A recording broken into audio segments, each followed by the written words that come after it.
देखो, एक ही टॉपिक है, radiation between two parallel surfaces. जो आपका वो नहीं होता थर्मस का कंसेप्ट, उसके ऊपर है।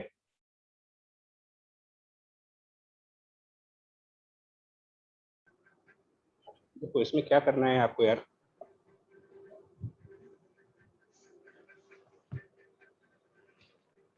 देखो बच्चे, मान लो हमारे पास कोई दो सरफेसेस हो parallelly, surface one and surface two parallel surfaces मान लीजिए।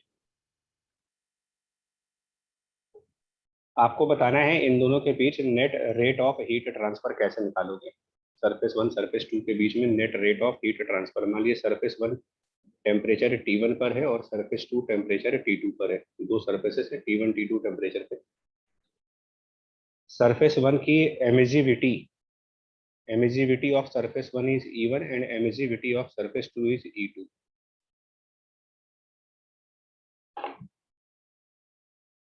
समझ पा रहे हो यार ये? Yes yes sir. Surface one की एमिजिविटी E1, सरफेस टू की emissivity E2, temperatures absolute temperatures kelvin में T1 और T2 में। तो आपको एक क्वेश्चन पूछा जाता है कि सरफेस वन से सरफेस टू के बीच में net rate of heat transfer कितना होगा। Net rate of heat transfer between the surface one and surface two कितना होगा, ये पूछा जाता है। और इसमें ये मान के चलेंगे कि दोनों दोनों सरफेसेस किसी भी थर्मल रेडिएशन को एब्जॉर्ब नहीं करेंगे, वो सॉरी ट्रांसमिट नहीं करेंगे। एब्जॉर्ब करेंगे, ट्रांसमिट नहीं करेंगे। थोड़ा लंबा डेरिवेशन है, पेशेंस रखना है इसके अंदर, थोड़ा टाइम लगेगा। देखिए, सबसे पहले आप स्टार्ट करो। सरफेस वन, सरफेस वन ने कुछ हीट एमिट की होगी अकॉर्डिंग टू वो क्या कहते हो आप, स्टीफन लॉ। तो मान लो उसने E1 एनर्जी एमिट की, जिसके लिए स्टीफन लॉ वाला फॉर्मूला लगा सकते हो।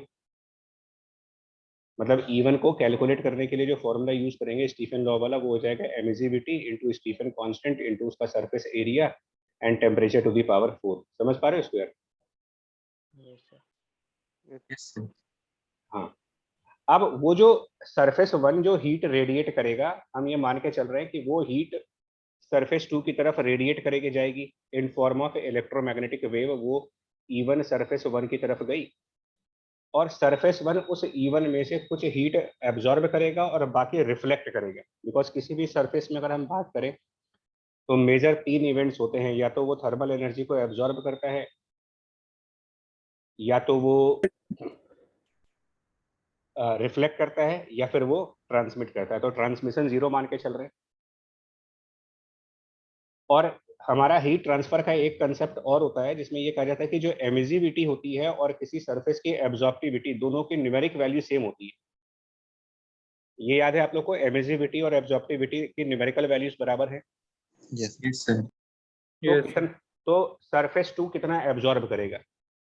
यस देखो, सरफेस टू ने एब्जॉर्ब कितना किया होगा अगर पूछा जाए तो। जितना इंसिडेंट है वो E1 एनर्जी इंसिडेंट है, उसमें उसकी उसमें एब्जॉर्प्टिविटी मल्टीप्लाई कर दे उसकी A2। समझ पा रहे हैं इसको? Yes sir. और इसको हम E1 इंटू उसकी एमिजिविटी भी कर सकते हैं, क्योंकि एमिजिविटी और एब्जॉर्प्टिविटी सेम है। तो इसका मतलब सरफेस टू ने रिफ्लेक्ट कितना किया होगा, दिमाग लगाओ जरा। सरफेस टू ने इसमें से कितनी एनर्जी रिफ्लेक्ट की होगी। 1 माइनस E2 into तो E1। वन माइनस A2, अगर A2 fraction of energy absorbed है तो 1 माइनस A2 फ्रैक्शन उसने रिफ्लेक्ट किया होगा। ठीक है, यहां तक बोलो। Yes sir. Yes sir.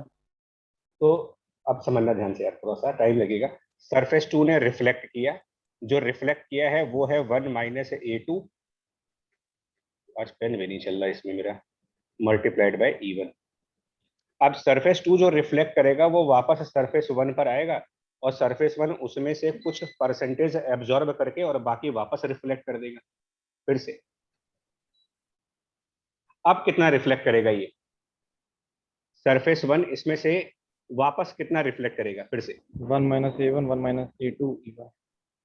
मतलब कि जो, हाँ, जो आया उसका 1 माइनस A1 कर देंगे ना, क्योंकि A1 फ्रैक्शन एब्जॉर्ब करेगा, तो 1 माइनस A1 फ्रैक्शन जो आया है, और आया क्या है उसके ऊपर 1 minus A2 into E1।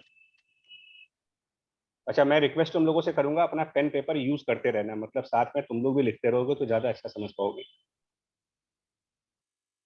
Board कोई खाली नहीं था इसलिए इस पे पढ़ा रहे हैं। यहाँ तक समझ में आया? Yes, sir. अच्छा, अब मुझे बताओ, जो सरफेस वन ने रिफ्लेक्ट किया उसमें से फिर कुछ सरफेस टू एब्जॉर्ब करेगा और फिर कुछ रिफ्लेक्ट करेगा। अब जरा सोच के बताना मुझे, सरफेस वन ने जो रिफ्लेक्शन दिया उसमें से ये जो रिफ्लेक्टेड लाइट सरफेस वन की है, ये वापस सरफेस टू पर गई, सरफेस टू ने इसमें से कुछ फिर वापस भेजा होगा सरफेस वन के पास। तो अब सरफेस टू ने, अगर हम बात करें सरफेस टू की, तो क्या उसने क्या 1 minus A1 1 minus A2 into E1 और मल्टीप्लाइड बाय A2, क्या इतना उसने एब्जॉर्ब नहीं कर लिया? Yes, sir. Yes, sir. तो रिफ्लेक्ट कितना किया उसने? सरफेस टू ने रिफ्लेक्ट कितना किया? तो वो हो जाएगा 1 माइनस A1 1 माइनस A2 फिर से 1 माइनस A2 इंटू E1। जहां पर डाउट हो बताना यार, इतना इसने वापस रिफ्लेक्ट किया। और सरफेस टू ने जो रिफ्लेक्ट किया उसमें से फिर सरफेस वन कुछ एब्जॉर्ब कर लेगा, वो होगा 1 minus A1 1 minus A2 1 minus A2 into A1 into E। इतना सरफेस वन ने फिर एब्जॉर्ब कर लिया। ये जरा पैटर्न समझो आप, इसमें दिक्कत हो तो बताओ।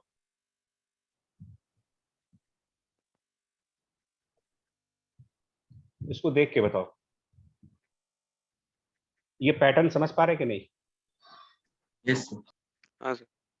अब अगर आपसे पूछा जाए कि सरफेस वन ने इस ये प्रोसेस चलता रहेगा, सिलसिला ये चलेगा, तो सरफेस वन ने टोटल कितना एब्जॉर्ब कर लिया?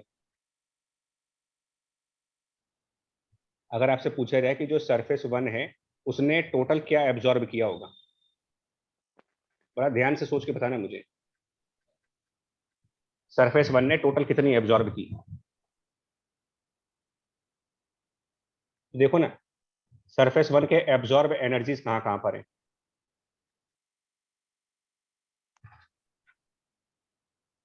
या सरफेस टू की बात कर लीजिए, जो भी कर लो, सरफेस वन की बात कर सकते हो, सरफेस वन की, सरफेस टू, मतलब किसी की भी बात कर ली, बताओ।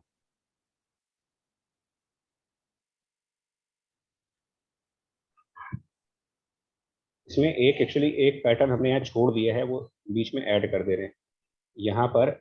सरफेस सर एक जीपी टाइप बन जाएगी जिसमें A2 सरफेस मल्टीप्लाई होगा। सरफेस सरफेस वन ने, हाँ, 1 minus A2 into A1 into E1 absorb किया होगा, ये लाइन बीच में छूट गई थी।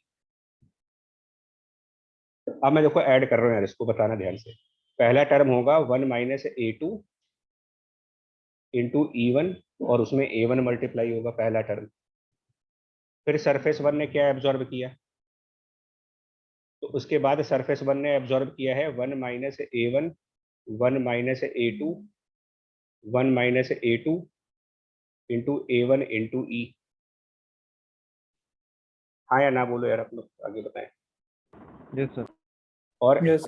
इसी तरीके से आगे एक और चीज चलती रहेगी। आप लोग लिखना चाहो तो लिख लो, क्योंकि हम पेज चेंज करेंगे तो हो सकता है ये दिखे ना। लिख लिया सर। ठीक है, अब हम एक काम करने जा रहे हैं, 1 माइनस A1 और 1 माइनस A2 का जो प्रोडक्ट है, 1 minus A1 multiplied by 1 minus A2, इसको कुछ बीटा टाइप मान लो। इसको ना कुछ बीटा टाइप की चीज मान लीजिए।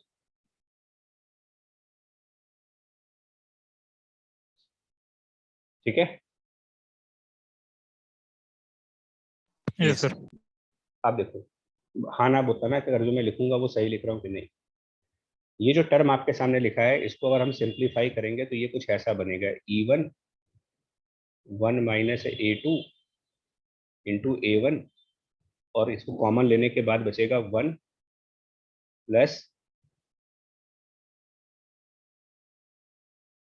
1 प्लस,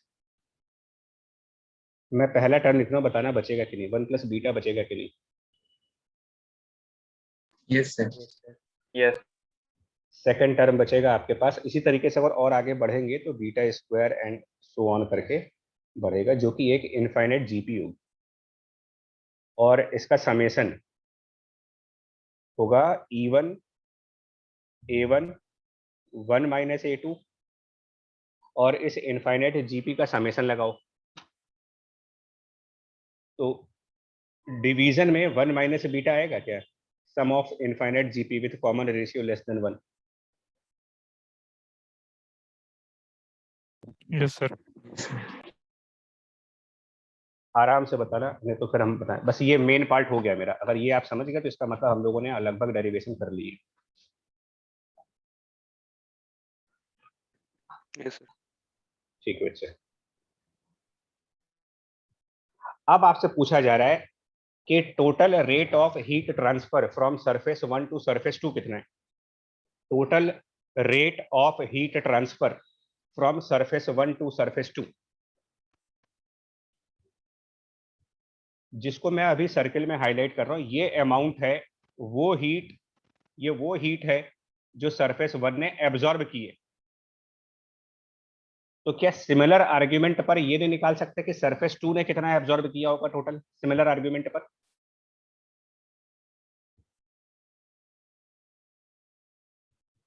हम पेज पलट दें यार, यहीं लिख देते हैं, चलो को यहीं लिख देते हैं।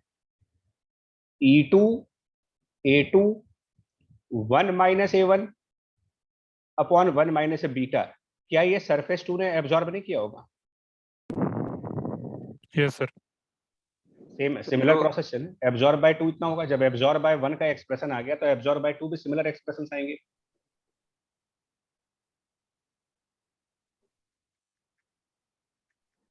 सर सर एक E1 की वजह से भी तो ऑब्जर्व किया होगा। नहीं वो अभी कर रहे हैं, अभी कर रहे हैं, अभी कर रहे हैं, तुम सो उसको कर रहे हैं। ये बात समझ में आई पहले, आप जो बोल रहे हो ना उस पॉइंट को मैं आ रहा हूँ, उस पॉइंट पे आ रहा हूँ। यस सर, समझ गया। अब मैं, अब जो तुम बोलना चाह रहे हो उस पॉइंट की तरफ मैं आ रहा हूँ, देखो क्या है। हमें ये पता लगाना है कि सरफेस 1 से सरफेस 2 की तरफ कितनी हीट जा रही है। देखिए सबसे पहले सरफेस 1 से E1 हीट निकली, E1 हीट सरफेस 1 से सरफेस 2 की तरफ गई, तो सरफेस 2 से सरफेस 1 की तरफ भी तो हीट आई होगी कुछ। Yes sir. Yes sir. वो कितनी होगी, बहुत केयरफुली, बहुत ही केयरफुली चलना है इसमें। सरफेस 2 ने एमिट किया होगा E2, सरफेस 2 ने E2 एमिट किया, और सरफेस 2 ने कितना एब्जॉर्ब किया वो पता है मुझे। सरफेस 2 ने कितना एब्जॉर्ब किया ये पता है ना मुझे। तो E2 का कितना एब्जॉर्ब किया। हाँ उसी का मतलब खुद के एमिजन का कितना एब्जॉर्ब कर लिया। हाँ सर। Yes sir. तो सरफेस 2 ने कुछ, मान लो सरफेस 2 ने 100 कैलोरी एमिट किया, और अपने ही 100 कैलोरी में से उसने 80 कैलोरी एब्जॉर्ब कर रखा है, तो सरफेस 1 को कितना दिया उसने।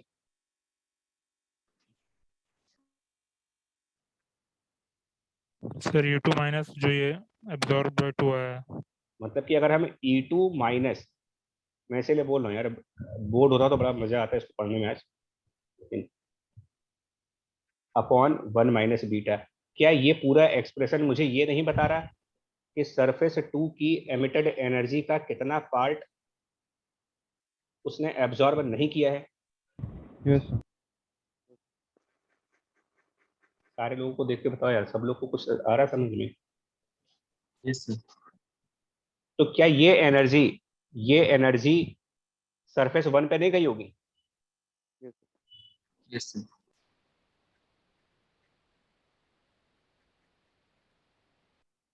आराम से सोच के बताओ, हमको ना जल्दीबाजी नहीं करनी है इसमें, क्योंकि ये डेरिवेशन चल रहा है।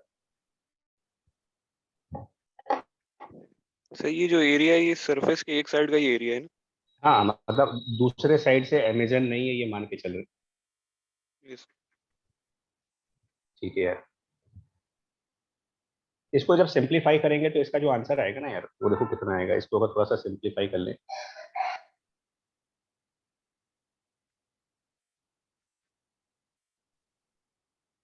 बीटा की वैल्यू रख करके अगर हम सिंप्लीफाई करेंगे तो इसका जो आंसर आएगा, इसको जरा आप इवेल्युएट करना, टाइम दे रहे हैं। ये आएगा E2 multiplied by A1 upon 1 minus beta.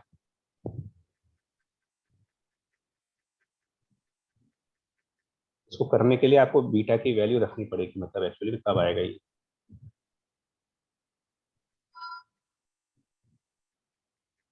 बताओ तो आराम से करके बताओ।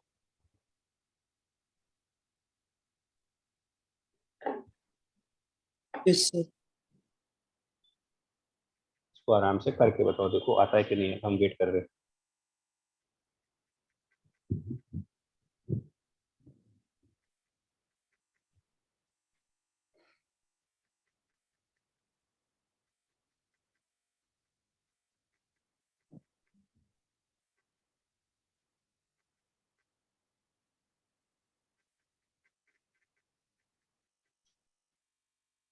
सर हीट ट्रांसफर ये कह सकते हैं कि सर टोटल E1 माइनस जो E1 से एब्जॉर्ब है माइनस E2 से एब्जॉर्ब। नहीं बच्चा, उस पर भी रुक जाओ। आप ये बताओ, ये एक्सप्रेशन इतना आ रहा है कि नहीं, पहले इसको देखो ना सिंप्लीफाई करके यार। यस हाँ सर आ सर रहा है। ये आ रहा है, क्योंकि हम तो रफ में कर चुके हैं इसलिए हम डायरेक्ट लिख रहे हैं, बता आप तो पहले। ठीक है, अब सुनो, अब बस, अब बहुत ध्यान से स्टेटमेंट सुनना। सरफेस वन क्या कर रहा है? सरफेस वन ने E1 एमिट किया और उस E1 का कुछ परसेंटेज उसने एब्जॉर्ब भी किया है, और कुछ E2 का परसेंटेज एब्जॉर्ब किया होगा। आराम से सोचिए, सरफेस वन E1 एमिट करने के साथ साथ और क्या कर रहा है? सरफेस टू के E2 का कुछ पार्ट एब्जॉर्ब करेगा और अपने ही E1 का भी कुछ पार्ट एब्जॉर्ब करेगा। Yes sir. Yes sir. तो टोटल कितनी हीट सरफेस वन से निकली? Sir E1 minus E1 absorb minus E2 absorb. समझे कि E1 में से हम क्या क्या लेस करेंगे? E1 में से हम वो अमाउंट लेस करेंगे जो E1 का पार्ट है सरफेस वन के एब्जॉर्ब किया हुआ, और एक और टर्म लेस करेंगे, E2 का कितना पार्ट सरफेस वन के पास आ रहा है।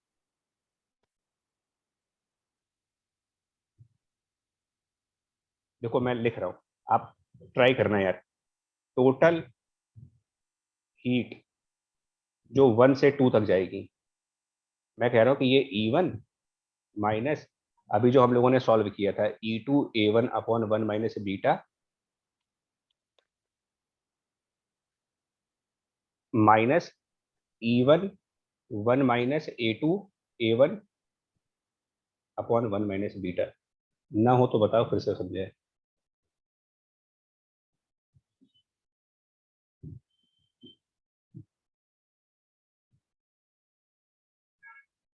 आप अपनी कॉपी देखो हमारा, क्योंकि पेज चेंज हो चुका है।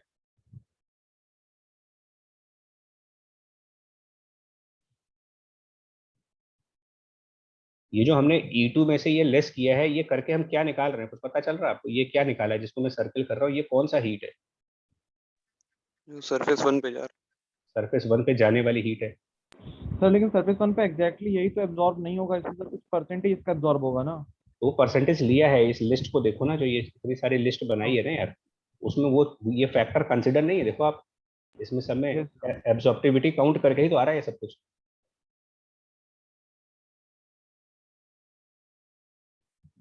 फिर भी डाउट होगा तो बता देंगे भाई, ऐसा कुछ नहीं है। आप आराम से टाइम लो।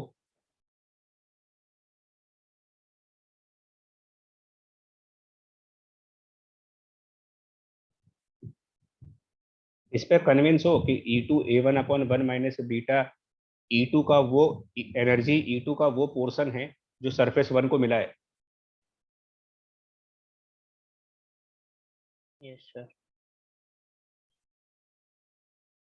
यस सर, उसने अब्जॉर्ब नहीं किया है तो E1 पे ही गया। हाँ, ट्रांसमिटिविटी 0 मान रहे हो ना आप, ट्रांसमिट तो कुछ हो नहीं रहा। और E1 इंटू ये चीज जहां पर फिर एक सर्कल चल रहा रेड कलर से, ये भी तो सरफेस वन एब्जॉर्ब कर रहा है अपने खुद के एनर्जी का।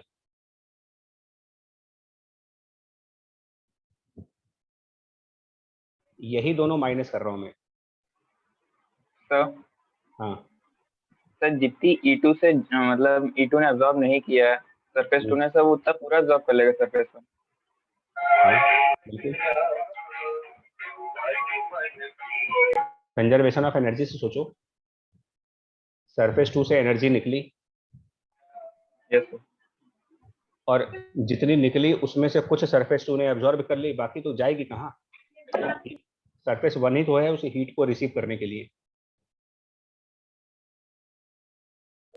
सर इसका भी कुछ पोर्शन सर रिफ्लेक्ट हो गया, वापस नहीं आएगा। अरे बच्चा, तो आप मेरे ख्याल समझ नहीं पा रहे हो इसको। आप ये पैटर्न देखो, तो इस पैटर्न में वो चीज तो उसी को लेकर के ही तो ये डेरिवेशन आ रहा है पूरा, उसी को लेकर के तो ये प्रूफ, ये रिजल्ट बना यहाँ पर। Okay sir. आप सरफेस 1 की ये पूरी चेन प्रोसेस को देखो ना, जो मैंने इसीलिए लिखा है, कहाँ पर एमिट हुआ, कहाँ एब्जॉर्ब हुआ, कहाँ रिफ्लेक्ट हुआ, इन सबको जरा ध्यान से देखोगे तो समझ आएगा मैं क्या बोल रहा हूँ।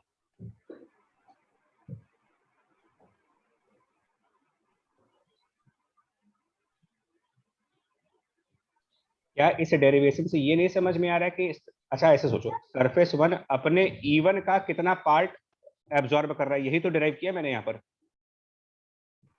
Yes sir. और इसको डेरिवेशन करते समय आपने साफ साफ दिखा रखा है कि सरफेस 2 ने कितना एब्जॉर्ब किया, सरफेस 2 ने कितना रिफ्लेक्ट किया, ये सब तो कंसीडर किया मैंने यहाँ पर।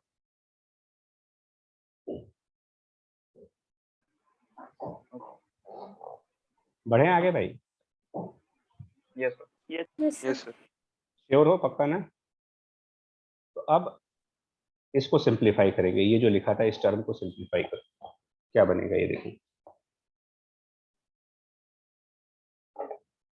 ये टर्म क्या बनेगी? Sir E1 A2 minus E2 A1 over 1 minus beta. E1 A2 G2 minus minus E2 A1 upon 1 minus beta. अब उस 1 माइनस बीटा की हम वैल्यू रख देंगे यार। अभी फिलहाल तो 1 माइनस बीटा आपका आंसर सही है, दिस माइनस 1 माइनस बीटा तो सही बोल रहे हो आप, जो भी बोल रहे हो उसमें से 1 माइनस बीटा की वैल्यू रख दो। बीटा था 1 minus A1 into 1 minus A2, तो वो 1 माइनस बीटा जब आप कैलकुलेट करोगे ना ऐसे करके, तो वो हो जाएगा 1 minus 1 plus A1 A2 minus A1 minus A2 करके, ऐसे करके जब उसको पूरा पूरा सिंप्लीफाई करोगे तो डिनोमिनेटर में जो टर्म बचेगी वो बचेगी A1 plus A2 minus A1 A2, ये टर्म आएगी डिनोमिनेटर में।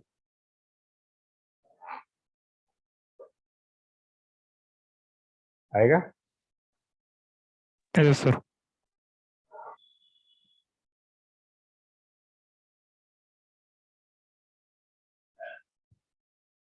सोच ले लो आराम से यार, आराम से सोच के देखने दो बाकी लोग को भी, जल्दीबाजी नहीं करेंगे कोई।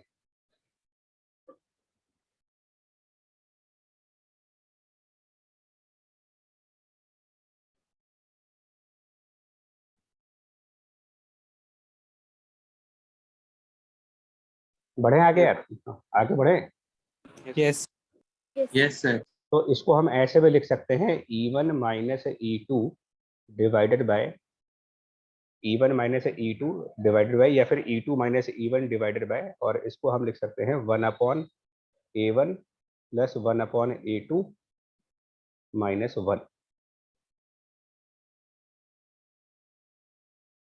सर न्यूमरेटर में तो डिवाइड करना पड़ेगा। मतलब A1 A2 से न्यूमरेटर, सॉरी, हाँ, मतलब ये ऐसे आएगा कुछ, यहाँ पर आएगा आपका E1 upon A1 minus E2 upon A2, ये आएगा यार।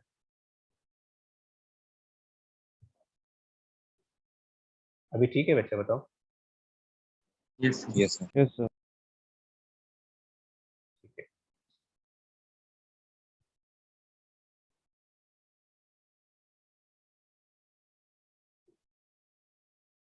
अब सुनो एक बार, ये total heat between the surfaces 1 to 2 है, मतलब इसको dq by dt लिख सकते हैं from surface 1 to surface 2।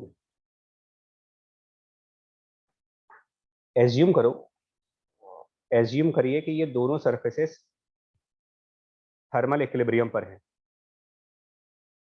Assume करें कि ये दोनों सरफेसेस थर्मल इक्विलिब्रियम पर हैं।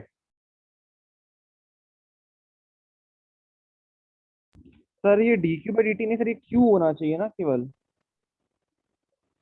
नहीं, क्यों होगा तो नहीं, एक्चुअली में जो एक्चुअली सर इवन तो सुनो एनर्जी है सुनो, ना। नहीं नहीं सुनो, जो आपका स्टीफन लॉ है, यस सर। ये वाला जो सिग्मा, पावर वो आपका पर सेकंड की हीट बताता है।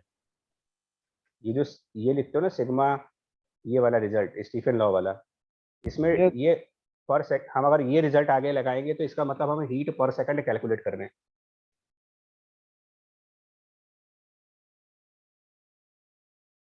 समझे? Okay sir. अब मेरी बात सुनो यार, एक और पॉइंट है,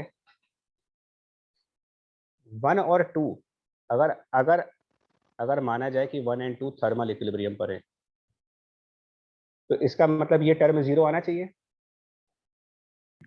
यस सर।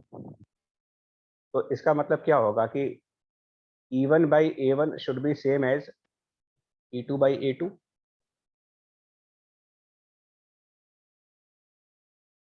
होगा ये? यस सर, हो जाएगा। अगर आपने चैप्टर पढ़ा होगा तो इसको किरचॉफ लॉ कहा गया था, किरचॉफ लॉ ऑफ रेडिएशन, जो कहता है कि एमिसिविटी और एब्जॉर्प्टिविटी का रेशियो कांस्टेंट चलता है। मतलब जो गुड एमिटर्स हैं वो गुड एब्जॉर्बर्स भी हैं।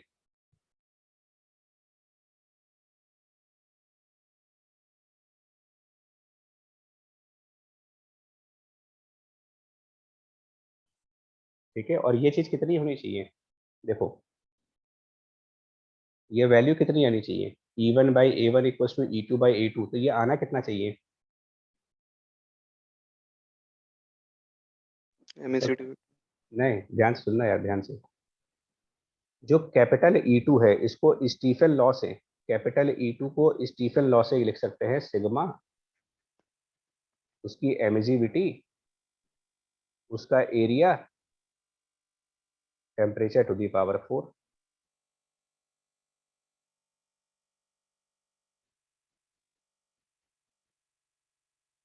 लिख सकते हैं ना इसको? यस।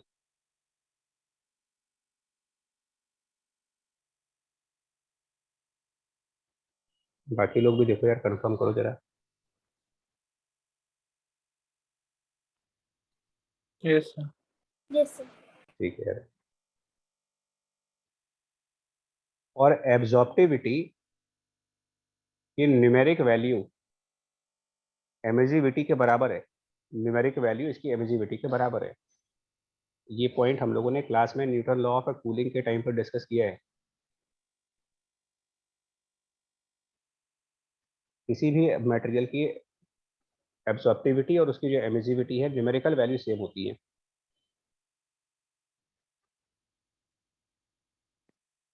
ठीक है, यस यस।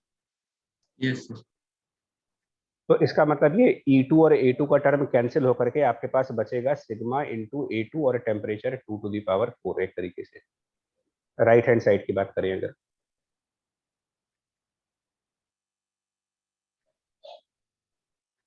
ऐसे ही हम E1 by A1 देख लेंगे। मतलब कुल मिलाकर के ये जो आपका फैक्टर है, ये न्यूमरेटर में क्या बनेगा, अगर हम E1 by A1 similarly numerator में चले जाएं, तो न्यूमरेटर में एक टर्म आएगी sigma A1 and temperature 1 to the power 4 minus sigma A2 temperature 2 to the power 4 and divided by ये पूरा 1 by A1 plus 1 by A2 plus plus नहीं -1, ये फैक्टर बनेगा आपका।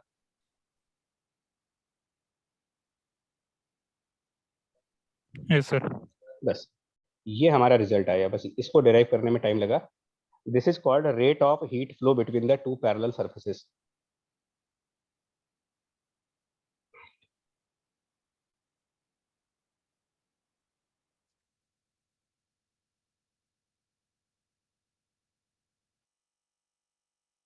अगर दोनों पैरेलल सरफेसेस आइडेंटिकल साइज के होंगे तो A1 A2 बराबर कर लेंगे।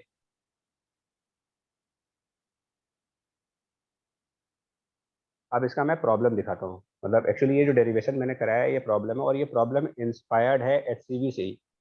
HCV में ना थर्मस का एक थर्मस की एप्लीकेशन बताई है कि थर्मस किस तरीके से काम करता है, वो जिसमें पानी गर्म रहता है वो वाला थर्मस। तो हमें ऐसा लगा कि यार क्योंकि इसका थ्योरी बुक में लिखा हुआ है तो क्या पता कभी प्रॉब्लम ही बन जाए इसके ऊपर। जो थर्मसेस होते हैं उसमें अंदर एक वॉल होती है और एक वॉल बाहर होती है, दो वॉल्स होती है।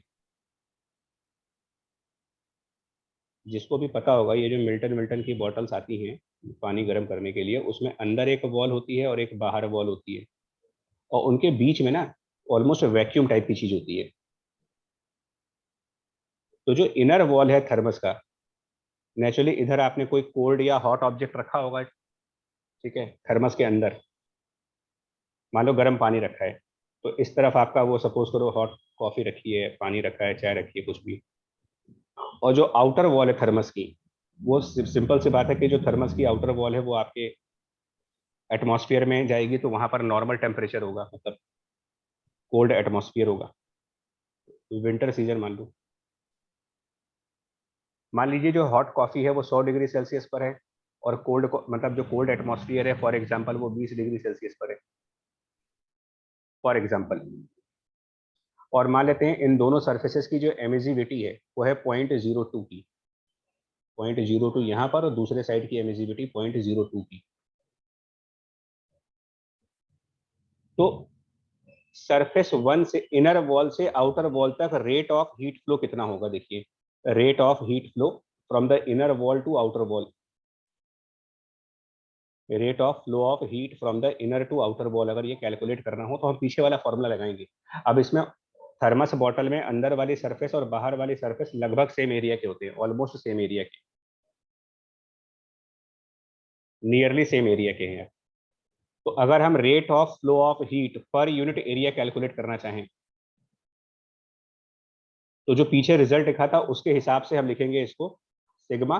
पर यूनिट एरिया कैलकुलेट कर रहे हैं तो एरिया 1 हो गया, ये बनेगा T1 to the power 4 minus T2 to the power 4 divided by 1 upon A1 plus 1 upon A2 minus 1। But A1 A2 की जगह पर आप एमिजिविटी भी लिख सकते हो। अब डेरिवेशन चाहे ना समझ में आई हो तो भी इस रिजल्ट को यूज कर लेना यार, अगर बाई चांस कभी आया तो। अगर हम ये सारी वैल्यूज एंटर कर दें, एमिजिविटी की वैल्यू, सिग्मा की वैल्यू और टेम्परेचर को केल्विन में कन्वर्ट कर दें, तो ये पूरा आंसर कैलकुलेशंस के बाद आ रहा था अराउंड 6.9 वॉट पर मीटर स्क्वायर, 6.9 वॉट पर मीटर स्क्वायर का आता है।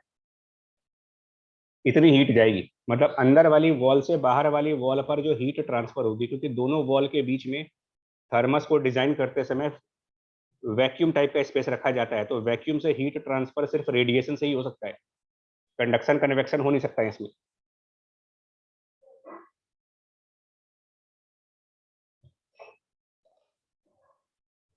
आपको ऐसे फॉर्मूले की बेसिकली, क्योंकि ये 12th स्टैंडर्ड में वैसे तो नहीं है, लेकिन इसके डिराइव करने का जो प्रोसेस है वो प्रोसेस हमारे सिलेबस में है।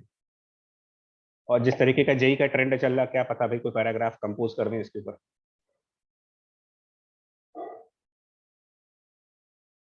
आई बात सुननी? Yes sir. Yes sir. आप जरा इमेजिन करो, अगर मान लो कि हम थोड़ा सा दिमाग लगाएं, हम सोचे कि नया थर्मस डिजाइन करेंगे, और हमने नया थर्मस डिजाइन किया जिसमें हम कॉफी को गर्म रखने के लिए दूसरी तरीके से चल रहे हैं। हम क्या कर रहे हैं, कॉफी को गर्म रखने के लिए अंदर वाली वॉल, इनर और आउटर वॉल के बीच में हम क्या करते हैं, हमने कहा कि हम एक कॉर्क फिट कर देंगे। कॉर्क जो होता है वो एक इंसुलेटर का काम करता है। तो मान लीजिए अगर आपने एक कॉर्क फिट किया तो उस कॉर्क की कितनी लंबाई होनी चाहिए, लेंथ ऑफ कॉर्क कितना होना चाहिए for the same rate of heat flow, for the same rate of heat flow length of cork, और कॉर्क की जो कंडक्टिविटी है, थर्मल कंडक्टिविटी कॉर्क की, वो है अराउंड 0.04 की। मतलब अगर हम इसमें हीट ट्रांसफर कंडक्शन मोड से चाहते, कंडक्शन मोड से जाते, तो कंडक्शन मोड में रेट ऑफ हीट ट्रांसफर का जो फॉर्मूला है वो होता है conductivity into area temperature difference upon the length, ये रेट ऑफ हीट फ्लो का फॉर्मूला है। तो अगर मैं 6.9 वाला रेट चाहता हूं, कंडक्टिविटी पता है आपको 0.04, एरिया को 1 रखना है, पर यूनिट एरिया चल रहा सब कुछ, तो जब इससे कैलकुलेट करते हैं तो लेंथ आता है अराउंड 47 सेंटीमीटर। मतलब कॉफी को गर्म रखने के लिए जो सिलेंडर बनेगा, थर्मस बनेगा, उसके अंदर वाली दीवार में और बाहर वाले दीवार के बीच में लगभग 47 सेंटीमीटर मोटा कॉर्क फिट करो, तब जाकर के आपका कॉफी जो है गर्म रहेगी।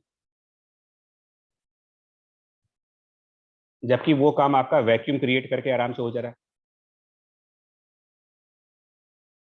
तो हमारा मेन पॉइंट था, एक तो थर्मस की वर्किंग को समझना, दूसरा इस रिजल्ट तक जाना। ये जो रिजल्ट है आपका, इनफैक्ट ये जनरलाइज रिजल्ट नहीं है, जनरलाइज ये वाला है, A1 A2 वाला। बताओ यार। बट ये डेरिवेशन करने में ना दिमाग खराब हो जाएगा आपका, फिर बता रहा हूँ। जब तक, या तो अगर एक बार खुद से जब लिखोगे तब ये डाउट्स खत्म होंगे, फिर कॉन्फिडेंस आ जाता है कि ठीक है ये डेरिवेशन हम कर सकते हैं। तो दो पैरेलल सरफेसेस जब भी दी जाएंगी आपको ये वाला फॉर्मूला यूज करना है।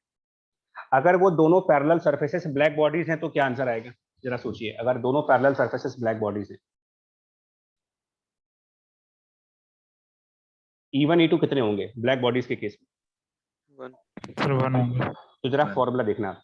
अब इसके ऊपर एक क्वेश्चन ऑलरेडी आया हुआ है, ऑलरेडी है, लेकिन जब ये क्वेश्चन था तो लोगों को ये मालूम नहीं था कि यार ये किस कंसेप्ट के ऊपर क्वेश्चन है।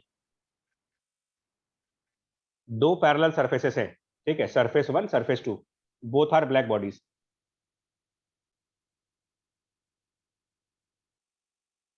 और इनके बीच में एक रेट ऑफ हीट फ्लो है। मान लीजिए सपोज एक का टेम्परेचर 2T है और एक का टेम्परेचर T है।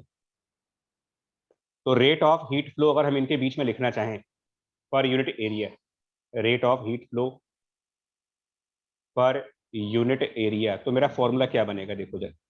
Rate of heat flow per unit area का फॉर्मूला न्यूमरेटर में आएगा सिग्मा T1 यानी कि 2T की पावर 4, यानी वो हो गया 16, और ये T2 मतलब 16T to the power 4 minus T to the power 4, और डिनोमिनेटर में सिंपली 1 आ जाएगा। यस। बस ये हो गया। तो इस ये क्वेश्चन तो कई बार आता है यार, इस टाइप का क्वेश्चन कई बार रिपीट होता है। दो पैरेलल सरफेस के बीच में अगर दोनों ही ब्लैक बॉडीज हैं, हमने आपको सिर्फ ये किया है कि अगर वो ब्लैक बॉडीज नहीं है तो जनरलाइजेशन क्या होगा उसका, 1/σ1 प्लस 1/σ2 माइनस 1।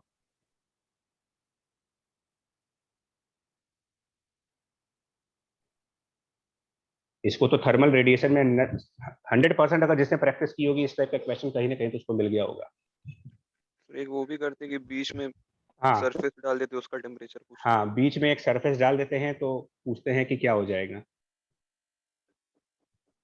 और जिसने प्रैक्टिस उनको आइडिया लग रहा है। एक ये कंसेप्ट था, एक और कंसेप्ट जो मुझे डिस्कस करना है वो देखो। ये पैरेलल सरफेस का केस था। नाउ अब आप कोई भी दो ऑब्जेक्ट ले लो, किसी भी तरीके के, कोई भी ज्योमेट्री के दो ऑब्जेक्ट,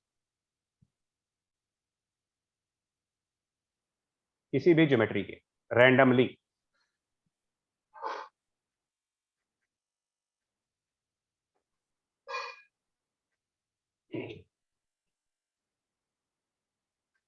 इसका भी क्वेश्चन बताऊंगा अभी कैसे आता है। HCV में ही क्वेश्चन है।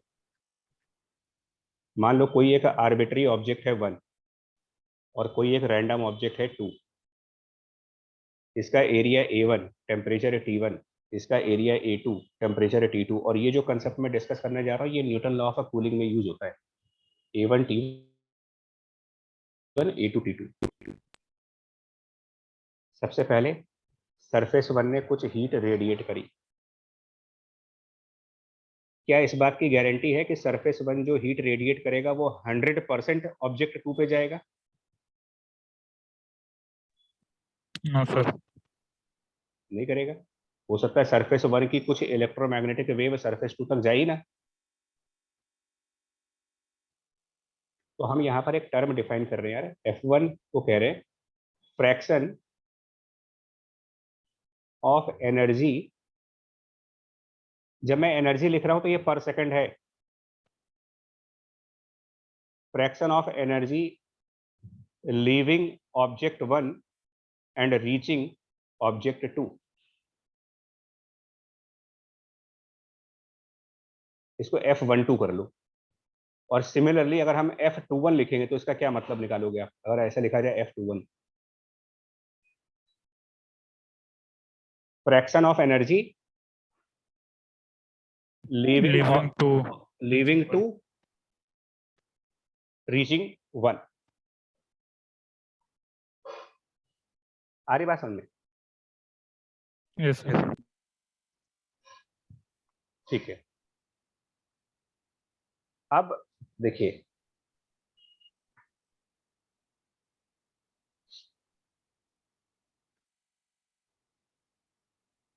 कितनी हीट 1 से 2 में जाएगी?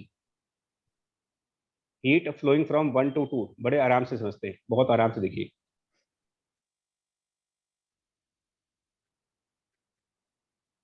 सर उनके बीच का डिस्टेंस पता होना चाहिए।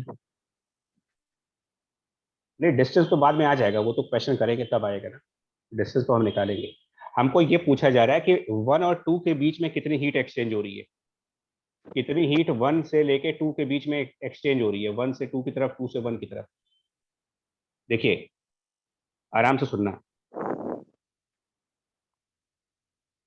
कैपिटल ई, हम कैपिटल ई का मतलब इससे लिखते हैं, कैपिटल ई को हम मतलब sigma temperature to the power 4, इसको हम कैपिटल ई कह रहे हैं,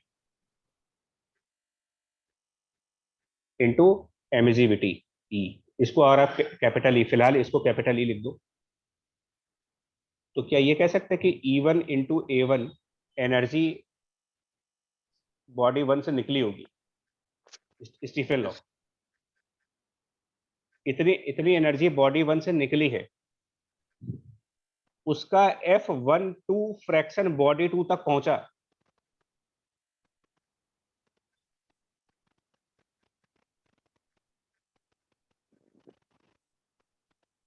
है भाई, बताओ।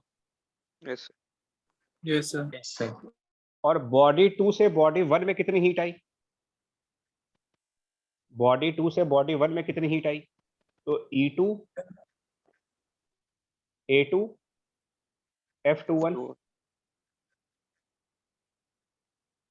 जो पहला टर्म है ये वो एनर्जी है जो बॉडी 1 से बॉडी 2 के पास गई, और दूसरा टर्म वो एनर्जी है जो बॉडी 2 से बॉडी 1 के पास आई। तो अगर इनको माइनस कर दे तो क्या ये टोटल हीट नहीं मिल जाएगी जो 1 से 2 में गई, नेट हीट जो 1 से 2 में गई?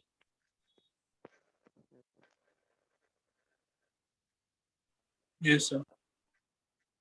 आराम से बताइए। हाँ, अगर थोड़ा सा कूल माइंड सोचोगे तो आपको समझ आएगा हम क्या बोल रहे हैं यहाँ पर।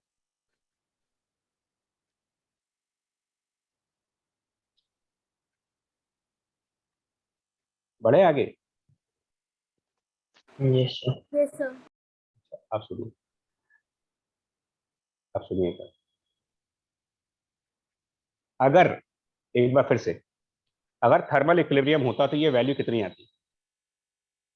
अगर थर्मल इक्विलिब्रियम होता तो ये वैल्यू कितनी आ रही होती?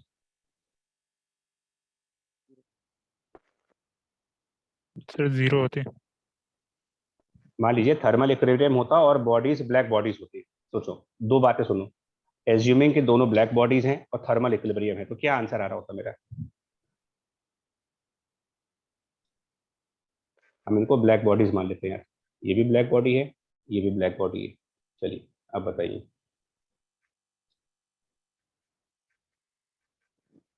ये वैल्यू 0 आती ना फिर तो? Yes yes sir. और जब ब्लैक बॉडी होती तो ई की कोई जरूरत पड़ती नहीं मेरे को। क्या ये कहना सही होगा कि F12A1 is equal to F21A1? सोच के बताना। Yes yes sir. इसको हम ना थर्मोडायनेमिक्स में रेसिप्रोकल थ्योरम टाइप बोलते हैं यार, कि जब दो बॉडीज थर्मल रेडिएशन से हीट एक्सचेंज करते हैं, जब भी दो बॉडीज थर्मल रेडिएशन से हीट एक्सचेंज करेंगे तो ये रिलेशन ऑलवेज ट्रू होगा। भले आपको समझाने के लिए मैंने थर्मल इक्विलिब्रियम का एग्जांपल लिया है, थर्मल इक्विलिब्रियम नहीं भी होगा तो भी ये रिलेशन होल्ड करता है, बट क्योंकि वो डेरिवेशन नहीं हो पा रही हमसे और हम आपको समझा भी नहीं पा रहे, इसलिए आपको जस्ट ये कन्विंस करने के लिए। और कन्विंस ऐसे हो सकते हो, कन्विंसिंग ऐसे की जा सकती है, बॉडी 1 की एनर्जी का कितना फ्रैक्शन बॉडी 2 पर जाएगा। Think about like flux type की चीज, फ्लक्स टाइप सोचो, तो क्या ये सिर्फ बॉडी 1 और बॉडी 2 के ज्योमेट्रिकल फैक्टर्स पे डिपेंड नहीं करेगा? फ्रैक्शन की बात कर रहे हैं, वैल्यू कितनी जा रही है उसकी बात नहीं कर रहे हैं।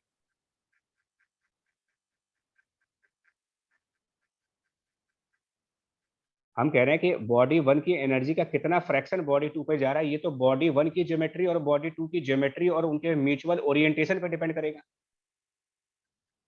Yes sir. Yes sir. तो ये टेम्परेचर का फंक्शन थोड़ी होगा कोई। बॉडी 1 कितनी एनर्जी एमिट करेगी वो तो टेम्परेचर पे डिपेंडेंट होगा, लेकिन उसका कितना परसेंट बॉडी 2 पे जाएगा वो परसेंटेज थोड़ी ज्योमेट्री पे डिपेंड करेगा।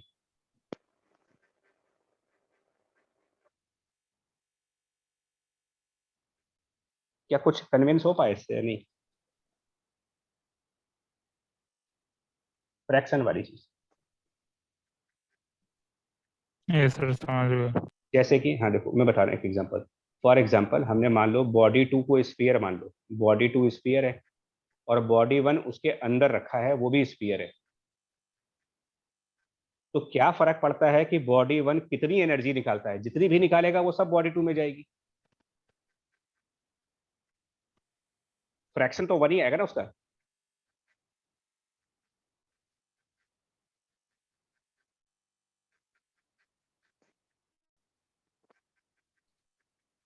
बोलो भाई, आगे बढ़ना कर यार। Yes sir. Yes sir. ये बात थोड़ा सोच लेना कि ये ज्योमेट्री का फैक्टर है, टेम्परेचर का फंक्शन नहीं है ये। और इस बिहाफ पर total heat flowing from 1 to 2 is, total heat flowing from 1 to 2 is F12 into A1 और उसमें से E1 माइनस E2 कर दीजिए, E1 माइनस E2, वो होगा sigma temperature 1 to the power 4 minus sigma temperature 2 to the power 4।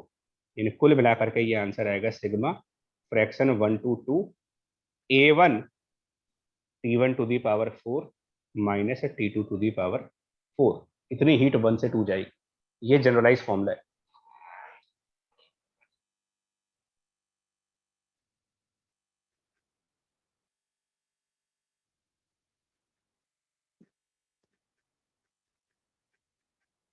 अब example करेंगे तब आप समझ पाओगे। और सिमिलरली हीट जो 2 से 1 की तरफ आएगी वो होगा F21 A2 sigma T2 to the power 4, same arguments के साथ। लेकिन उसको भी क्या कर सकते हो, क्योंकि F21 A2 is same as F12 A1, तो इसको भी हम क्या करेंगे, sigma F12 A1 T2 to the power 4 minus T1 to the power 4। Obvious चीज नहीं है यार, 1 से 2 और 2 से 1 दोनों में ही आप यहाँ पर A1 यूज कर रहे हैं और ये F12 यूज कर रहे हैं।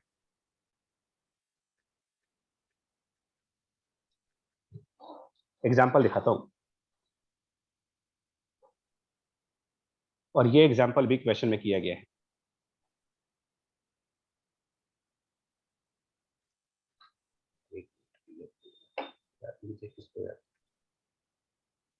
जरा कंसेंट्रिक सेल्स ले लो आप स्फीयर के फॉर्म में। एक स्फीयर है, उसके अंदर एक और स्फीयर है। अंदर वाले स्फीयर का टेम्परेचर मान लो 2T और बाहर वाले का टेम्परेचर T है। अंदर वाले स्फीयर की रेडियस R है, बाहर वाले स्फीयर की रेडियस 2R है। और हम ये मान के चल रहे हैं कि जो अंदर वाला स्फीयर है वो सिर्फ बाहर की तरफ एमिशन करेगा, और वो मानना जस्टिफाइड होगा अगर हम अंदर वाले को सॉलिड स्फीयर मान लें, तो उसकी थर्मल रेडिएशन खाली बाहर निकलेंगी, अंदर नहीं जाएंगी।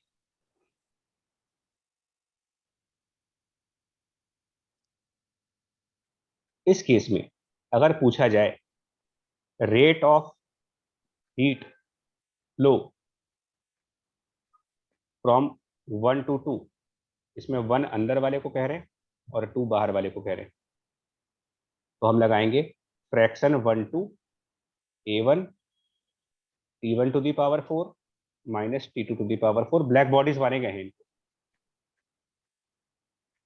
अब सोच के बताइए, क्या अंदर वाले स्फीयर की एनर्जी 100% 2 पर ही जाएगी?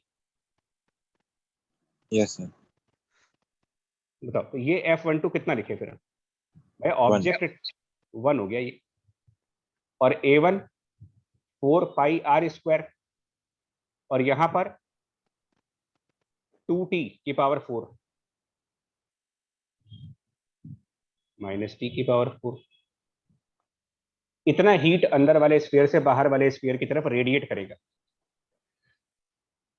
अब जो मेन पॉइंट है, जहां पर लोगों को कंसेप्ट अगर नहीं क्लियर होगा तो फंसोगे। अगर पूछते rate of heat flow from 2 to 1,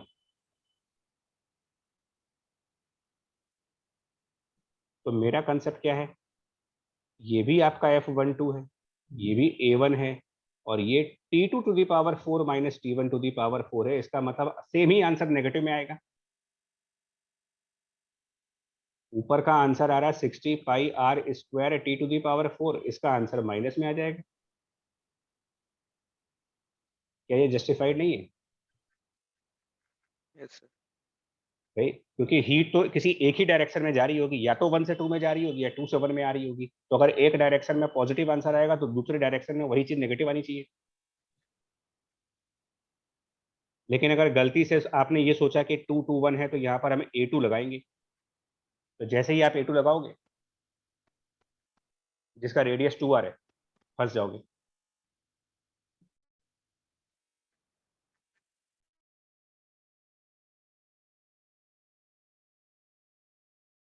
पकड़ पाए मेरा point? Yes sir. Yes sir. और यही रीजन है कि जब हम न्यूटन लॉ ऑफ कूलिंग पढ़ते हैं,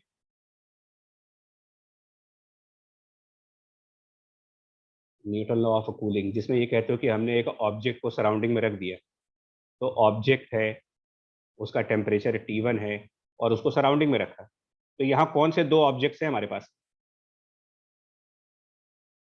बताओ। Rate of heat flow from object to surrounding,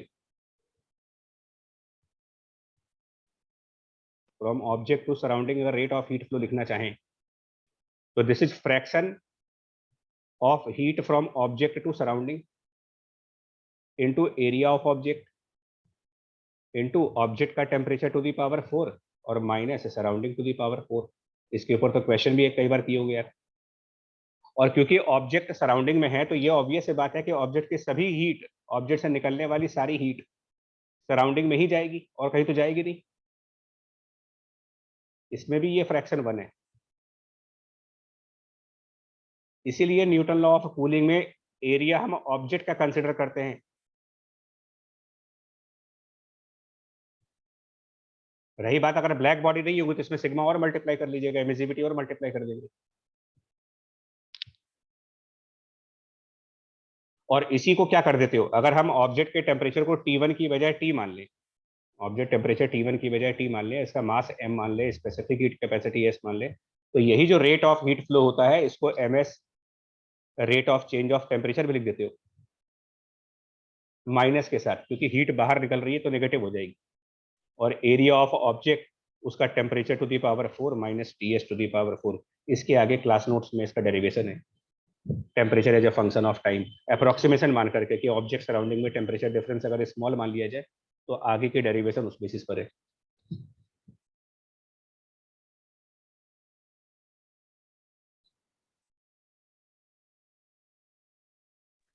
yes sir. ये है। तो हमने इसको थोड़ा सा मतलब इस पे एक्चुअली हम देख रहे थे काफी दिनों से कि यार इसको कैसे करा जा सकता है। अब जानते हो इस पे क्वेश्चंस और भी है, अगर हम दिमाग लगाएं थोड़ा सा। देखो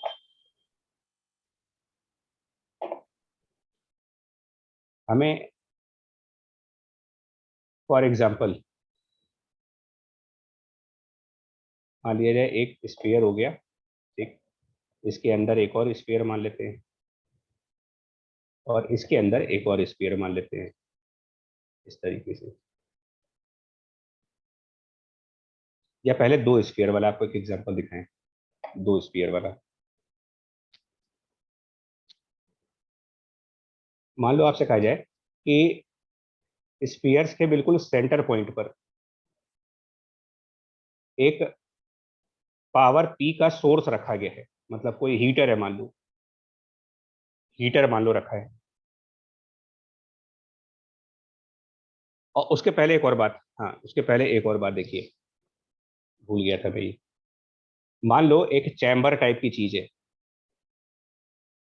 कोई एक चैम्बर टाइप की चीज है, उसके अंदर आपने कोई एक ब्लैक बॉडी रखी हुई है।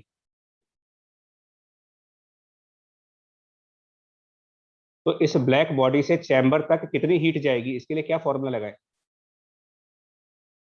और चैम्बर भी ब्लैक बॉडी है, तो अगर आपसे पूछा जाए रेट ऑफ हीट फ्लो, मैं श्योर हूं कि ये क्वेश्चन एचसीबी में सबने लगाए होंगे, rate of heat flow from the body to chamber. तो ये भी तो दो ऑब्जेक्ट्स हो गए, fraction 1/2 area of the body, temperature of body to the power 4 minus temperature of chamber to the power 4।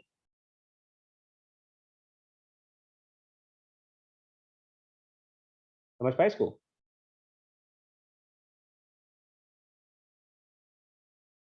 Sir हम लोग हर जगह सिग्मा भूल गए। ये चीज सिग्मा भूल गए सर, सिग्मा। अरे यार, हाँ यहाँ पर भी सिग्मा आएगा, सॉरी यार, यहाँ भूल गए, सब में भूल गए शायद। लगा दो यार अपने हिसाब से। यहाँ अच्छा, यहाँ लगा था, आगे भूल गए। अब बताओ इसका इसका तरीका बताओ। क्या आपको नहीं लग रहा कि इसे, क्योंकि वो बॉडी एक चैम्बर में है, तो उसकी हीट चैम्बर को पेनिट्रेट करके तो जाएगी नहीं कहीं, उसके पास कोई और रास्ता तो है नहीं निकलने का। कितना रखेंगे इस फ्रैक्शन को। 1 हो गया। अब आप देखो कितने आराम तरीके से, एक बार कंसेप्ट क्लैरिटी आ जाए तो कोई कंफ्यूजन का चक्कर ही नहीं है।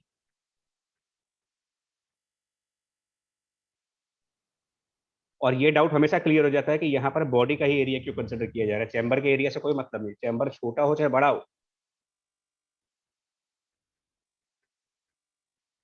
ये बड़ी अजीब सी बात है, चैम्बर के साइज पे कोई चीज डिपेंड नहीं कर रही है। तो अगर हमारी बॉडी को एनक्लोज किया जाए किसी सरफेस के अंदर, suppose the black body is inside any surface of any geometry.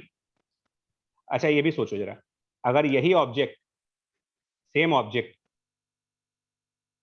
Rectangular chamber की बजाय स्फेरिकल चैम्बर में होता, क्या रेट ऑफ हीट फ्लो के एक्सप्रेशन में कोई फर्क पड़ता अगर ये टेम्परेचर सेम रहे होते। चैम्बर की ज्योमेट्री पे कुछ है क्या, कोई डिपेंडेंसी हमारी। No sir. Rate of heat flow same ही आएगा, ऑब्जेक्ट से चैम्बर तक जो हीट जाएगी in mode of thermal radiation, conduction वगैरह की बात नहीं कर रहा मैं, रेडिएशन से जो हीट फ्लो करेगी फ्रॉम ऑब्जेक्ट टू चैम्बर, उसका एक्सप्रेशन बार बार यही आएगा।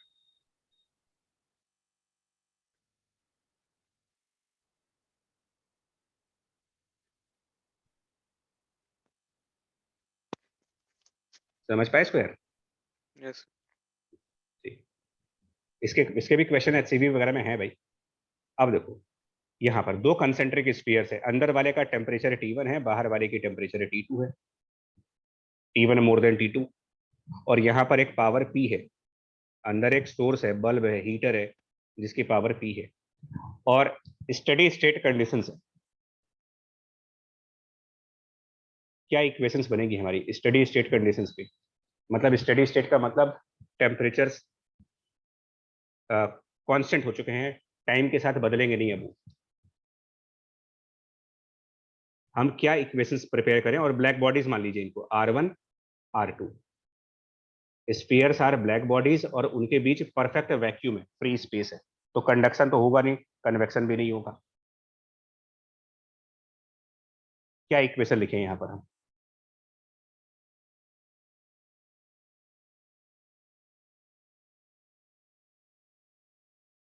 4 पाई R1 square into sigma two T1 की पावर 4 माइनस T2 की पावर 4 वो क्या है? Equal to P। मतलब हम ये मान के चले, एक अप्रोक्सीमेशन ये माने कि जो अंदर वाला स्फीयर है, अगर इसमें अप्रोक्सीमेशन ये माना जाए कि जो हमारा स्फीयर 1 है वो सिर्फ रेडियली आउटवर्ड एमिशन देगा, रेडियल आउटवर्ड एमिशन, ये मान लें।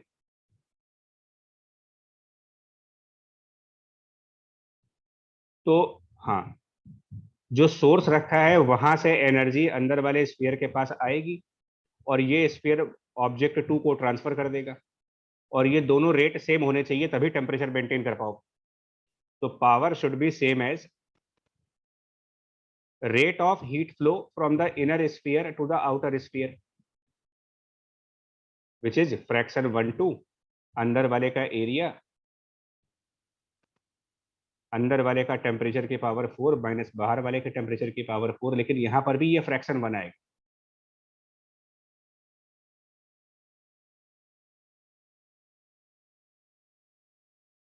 और बाहर वाले के लिए क्या इक्वेशन लिखेंगे यार? स्फीयर 2 के टेम्परेचर को मेंटेन करने की कंडीशन कैसे बनेगी? उसका उसका रेडिएशन दोनों साइड है, अंदर भी और बाहर भी, बोथ साइड रेडिएशन है उसका। Sigma 8 by R2 square is equal to ये जो ऊपर निकाला है। मतलब एक तरीके से पावर इक्वल टू सिग्मा, बोलो बोलो आराम से बोलो। तो दोनों सरफेस है तो 8 बाय R2 स्क्वायर हो जाए। मतलब दिस इज सिग्मा तो 1 है, ब्लैक बॉडीज है तो वो सॉरी सिग्मा आएगा, फिर सिग्मा भूल गया। हाँ, सिग्मा इंटू 8 पाई R2 स्क्वायर, ये कह रहे हो? और आगे क्या लिखे हम यहाँ पर? सर T2 दी पावर 4 एक सेकंड, एक मिनट बच्चा, हमसे एक और गलती हो रही है। स्फीयर 2 के बाहर एटमॉस्फेयर होगा जिसका टेम्परेचर हम कुछ TS मानते हैं, सराउंडिंग होगी। तो अब थोड़ा सा करेक्शन करना पड़ेगा आपको यहाँ पर।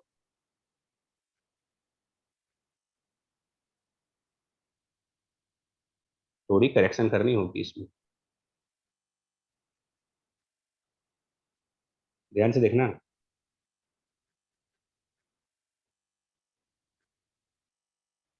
सरफेस 2 कितना एमिट करेगा स्टीफन लॉ के हिसाब से?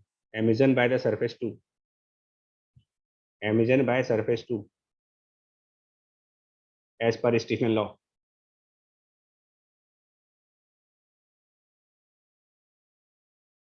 बोलो। Sigma 8 by R2 square T2 की पावर 4। हाँ, और सरफेस 2 सराउंडिंग को हीट देगा ना यार, सरफेस 2 से हीट सराउंडिंग में जाएगी। क्या सरफेस 2 के आउटर सरफेस से निकलने वाली पूरी पूरी हीट सराउंडिंग में नहीं जाएगी? सरफेस 2 के आउटर सरफेस से निकलने वाली पूरी पूरी हीट यानी कि 100% हीट सराउंडिंग में जाएगी नहीं जाएगी? यस। तो अगर स्फीयर 2 के आउटर सरफेस से सराउंडिंग की तरफ फ्लो करने वाले हीट का रेट निकालो, rate of heat flow from the outer side of sphere 2 into the surrounding, क्या उसको 4 pi R2 square T2 to the power 4 minus TS to the power 4 नहीं कर पाएंगे? जो कंसेप्ट अभी सीखा हमें,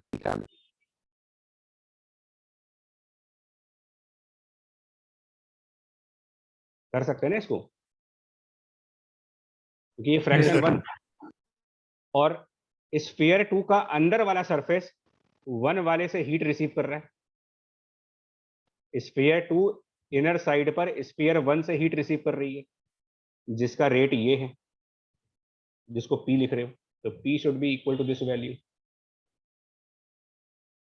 जैसे यहां पर एरर क्या होती है, यहां पर कुछ लोग 8 लिख देते हैं, वो कंफ्यूजन है, वो 4 और 8 का चक्कर फंस जाता है।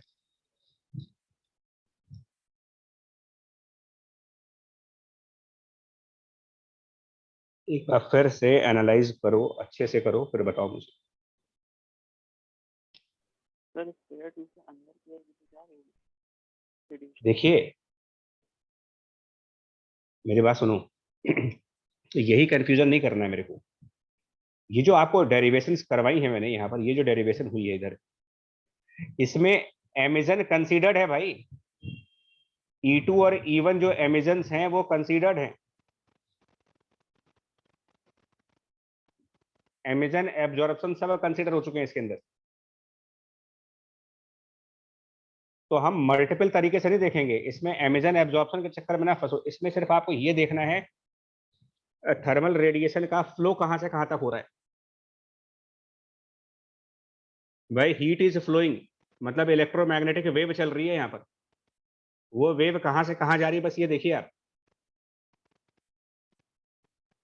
यानी कि हीट एक्सचेंज किनके बीच में हो रहा है, एक्सचेंज ऑफ हीट। देखो आउटर सरफेस की हीट सराउंडिंग में जा रही है, और अंदर वाले स्फीयर की हीट बाहर वाले स्फीयर के अंदर वाले सरफेस पे आ रही है।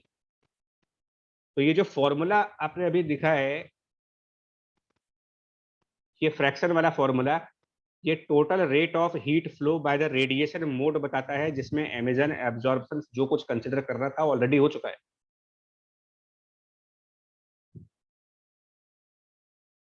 ओके ये आपकी इक्वेशन, ये मैं फिर बोलूंगा स्फीयर 2 की इक्वेशन पे थोड़ा सा इंपॉर्टेंट है, मतलब ये प्रॉब्लमेटिक टर्म है यहाँ पर, अगर ध्यान से नहीं पढ़ा गया तो। फिर सिग्मा बोल गए।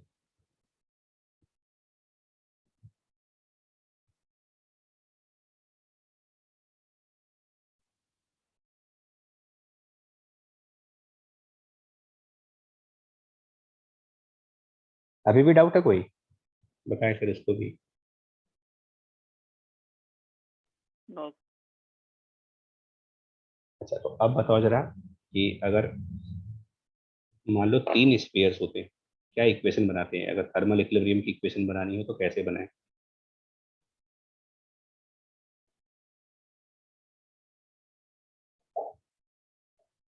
ये क्वेश्चन अपने जेई के पार्ट में आ सकता है, क्योंकि किसी भी बुक में ये डेरिवेशन तो नहीं है, लेकिन एप्लीकेशन हर जगह है। कहाँ गया एक स्फीयर यार?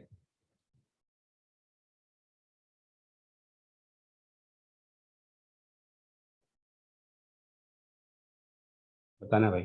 अंदर वाले का टेम्परेचर T1, बाहर वाले का T2 और इसका T3, radius R1 R2 R3, और सेंटर पर सोर्स है जिसकी पावर P है। स्टडी स्टेट की इक्वेशंस बताना, क्या लिखोगे? एक का रेडियस A, एक का रेडियस B और एक का रेडियस C, फटाफट बताते जाओ।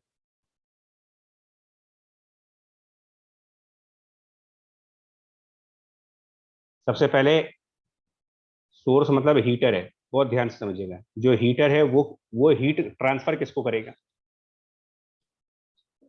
अंदर वाले स्फीयर को। किस रेट पर करेगा? तो पावर के रेट पर करेगा। अब अंदर वाला स्फीयर मिडिल वाले स्फीयर तक हीट ट्रांसफर करेगा।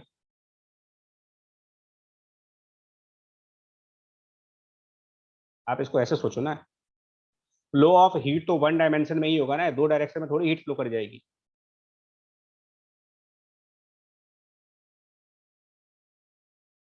तो अंदर वाले स्फीयर से मिडिल वाले स्फीयर तक हीट का फ्लो आएगा, और उसके रेट के लिए, एज्यूमिंग कि ये सब ब्लैक बॉडीज हैं, उसका रेट लिखने के लिए 4 pi a square sigma T1 to the power 4 minus T2 to the power 4 है, और ये पावर के बराबर होना चाहिए। स्फीयर 1 जितनी हीट हीटर से रिसीव करेगा, स्फीयर 1 उतनी हीट स्फीयर 2 को ट्रांसफर कर दे, तभी उसका टेम्परेचर मेंटेन हो पाएगा।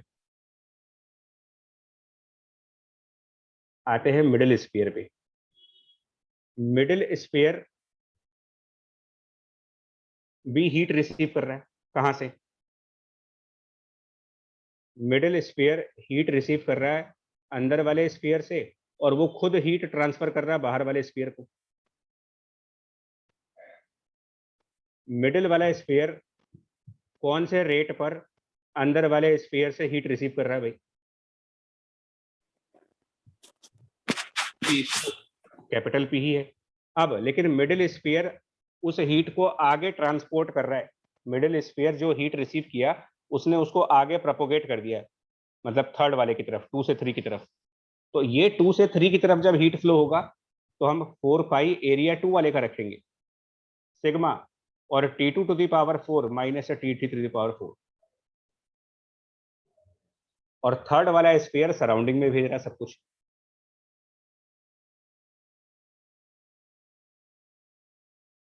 तो थर्ड वाले स्फीयर के लिए power P should be 4 pi C square sigma T3 to the power 4 minus T surrounding to the power 4।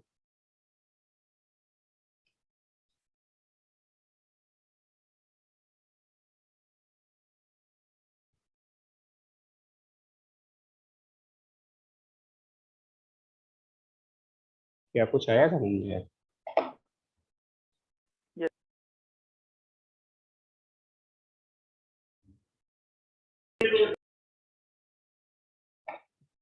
बस मेरा पर्पस ये था कि मतलब पिछली क्लास में थर्मोडायनेमिक के स्प्रिंग प्रॉब्लम्स, और इसमें क्योंकि रेडिएशन जब आता है तो थोड़ा सा कंफ्यूजन टाइप होने लगता है, तो हमने ये सोचा था कि रेडिएशन के लिए कुछ ऐसा करते हैं कि क्लैरिटी हो जाए और थोड़ा सा।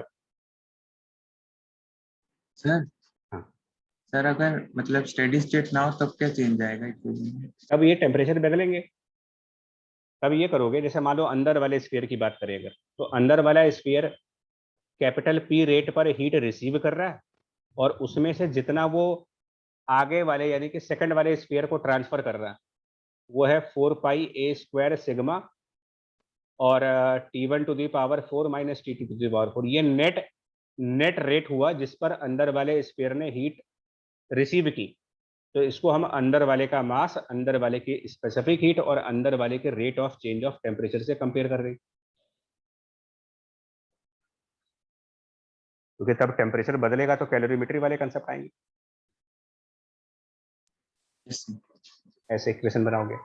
तो ऐसी सेकंड के लिए पी नहीं पुट करेंगे, फिर 4 पाई मतलब हाँ हाँ हाँ अंदर वाला रेडिएट हाँ करेंगे। हाँ हाँ हाँ हाँ हाँ। बट प्रॉब्लम ये है ना कि इसको आगे प्रोसीड नहीं कर पाएंगे हम लोग, क्योंकि ये जो फोर्थ ऑर्डर का जो टर्म बनता है कैलकुलस में, इसका डिफरेंस इंटीग्रल जो है वो टफ हो जाता है, तो प्रोसीड नहीं करते इसके आगे हम लोग 12th के लेवल पर। बट ये जो क्वेश्चन मैं डिस्कस कर रहा हूँ ये क्वेश्चन 100% हमारे जेई लेवल तक है।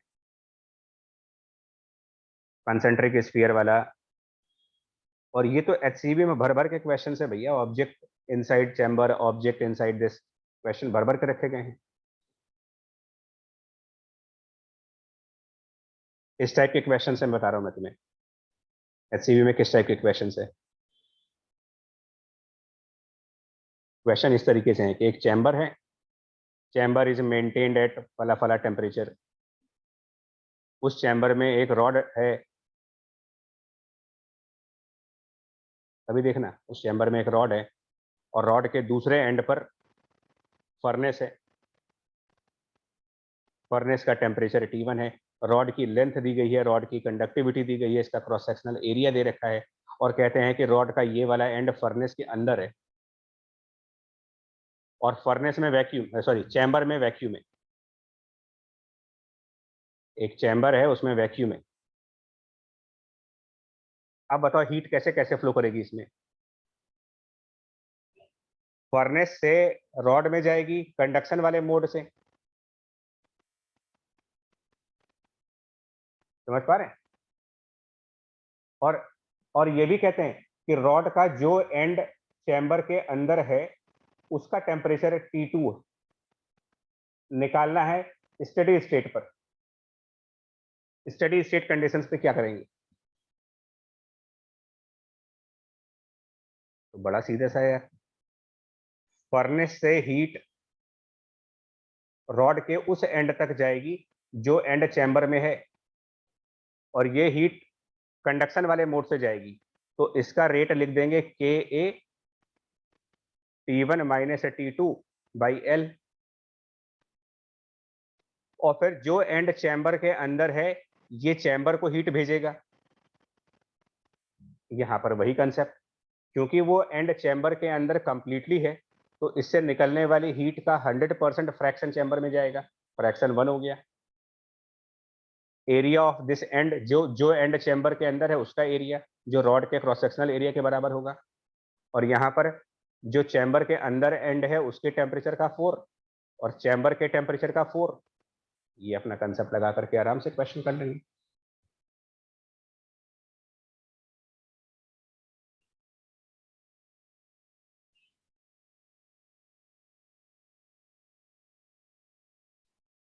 समझ पा रहे हो नहीं भाई, बताओ।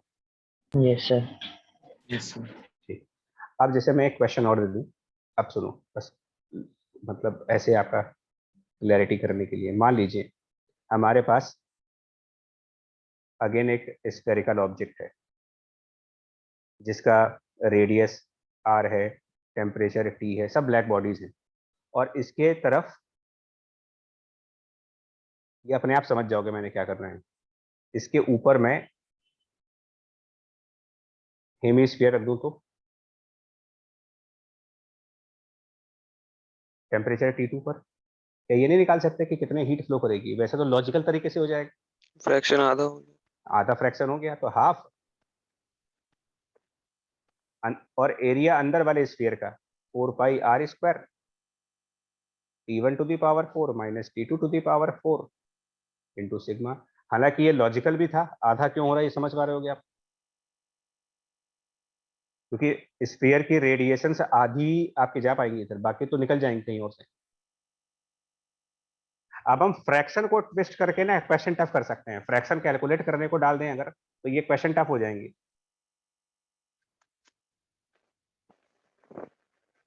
Yes sir.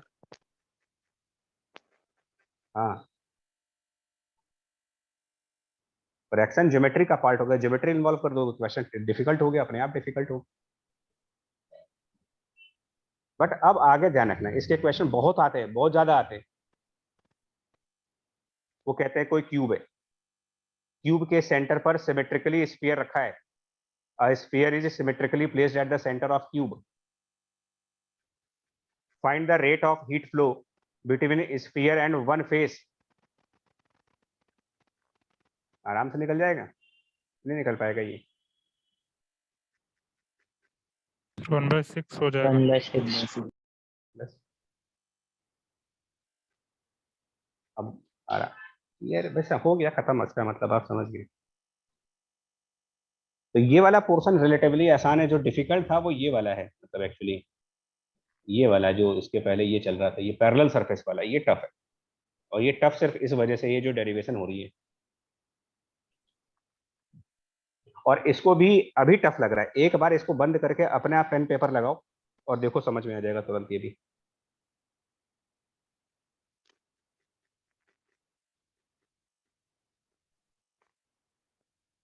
मेरा एक अजीब सी बात सोचो, अगर पैरेलल सरफेसेस दोनों आइडियल रिफ्लेक्टर्स हो तो, दो पैरेलल सरफेस आइडियल रिफ्लेक्टर्स हैं,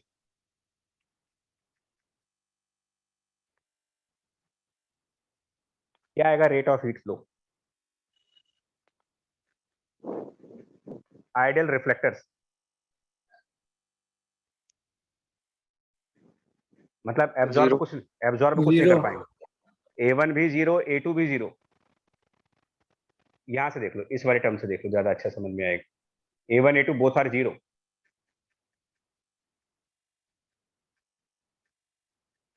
जीरो आ जाएगा आंसर। Yes sir. वैसे तो 0/0 फॉर्म दिख जाएगी आपको, लेकिन फिर दूसरे वाले टर्म में जाओगे तो आप प्रूफ कर सकते हो, बिकॉज A1 A2 0 करेंगे तो डिनोमिनेटर इनफाइनाइट आ जाएगा।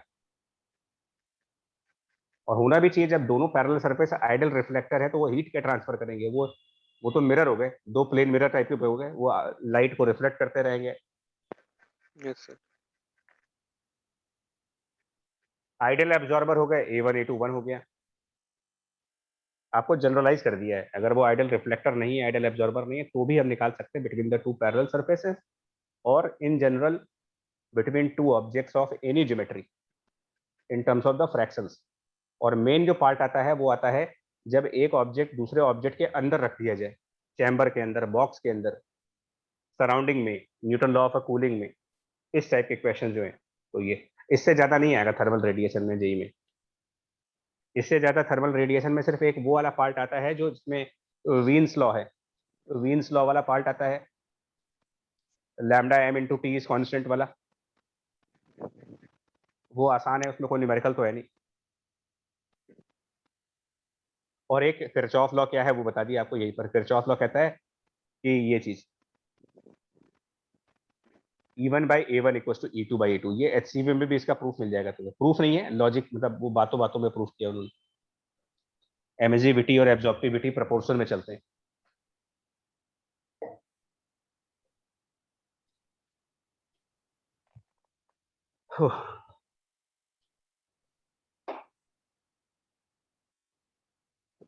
ठीक है भैया। सर सर वो जो कंसेंट्रिक वाला था सर, एक बार वो स्लाइड दिखाइए, एक चीज पूछनी। पूछो, आराम से पूछो। ये वाला सर इसका अगले बार सही है सर। इसमें जो हम लोग ने ये लिखा है P is equal to this, तो सर जो इनर सरफेस है, जो मतलब फर्स्ट स्क्वायर की जो इनर वाली सरफेस है, सर, उसको हम लोग नहीं मान रहे कि वो कुछ एमिट कर रहा है। नहीं, बस यही पूछा। अच्छा मैं फिर तुम्हें बोल रहा हूँ, देखो मैं सबको बोल रहा हूँ, आगे से ऐसा क्वेश्चन जो भी आए ना तुम्हारे सामने, तो अब ये कभी मत सोचना, देखो अब टाइम भी कम है यार मेरे पास, 10 दिन बाद पेपर है, 20 दिन बाद। ट्रस्ट करके इस रिक्वेस्ट को लगा डालो बस। मतलब सीधा सीधा है कि जब भी हीट का ट्रांसफर एक पॉइंट 1 से पॉइंट 2 रेडिएशन से जाएगा तो हम यही वाला फॉर्मूला लगाएंगे। और अगर एक ऑब्जेक्ट दूसरे ऑब्जेक्ट के अंदर रखा हुआ है तो अंदर वाले का एरिया यूज करते हैं। पता नहीं एक्चुअली बोर्ड नहीं है एक्चुअली, इसलिए समझाना थोड़ा टफ पड़ रहा है मुझे भी। तो समझ पाए और क्या किया हमने यहाँ पर। जैसे इसमें हमने 1 से 2 जब लिया है तो एरिया अंदर वाले का रखा है मैंने, बाहर वाले का नहीं लेंगे कभी भी।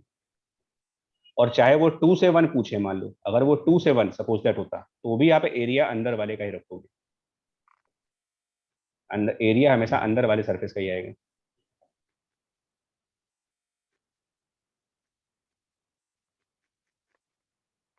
ठीक है बच्चे, बताओ कंप्लीट करें फिर यस सर।